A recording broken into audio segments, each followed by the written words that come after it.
Assalomu alaykum, hurmatli obunachilar. Hop, hali buni videosini shorts qilib qo'ydik. Ichi sasna yog'ochda bo'lgan ekan.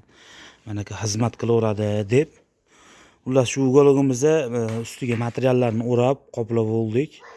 Dekorlar ham mana oldin mebel qilgan ustalar biladi. Shunday dekorlar qatirilgan, noshkalar ham shu yog'och noshkada bo'lgan. Oldingi ustalar biladi uni ham. 4 talik, 5 talik, 6 talik bo'lardi. Bularni aralab oralarini yog'och ustalari qilib berardi, aralab oralarini. Keyin qatirardi, 80 miqda mo'lab berdi. Uttashini qilgan qish holatida mana materialni shu ustiga material o'radikda, orqasini qora astarda o'rab qo'ydik.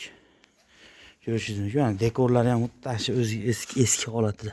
Hali retro qaytadan tikkalandi. Deyishadi shunaqanaka. Bu fasonimizni eski holatida tirish fason edi. Tirish fason juda ko'pchilik ustalar qilgan buni. Tirish fason mana shu quloqlar deb qo'ylardi, quloqlari bilan.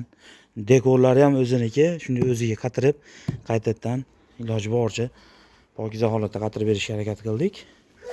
Bu o'zim oshnami uydagilari hojiga ketgan ekan, qaytib kelishiga sal chiroyliroq qilib beraylik deganlar uchun material olib berdik.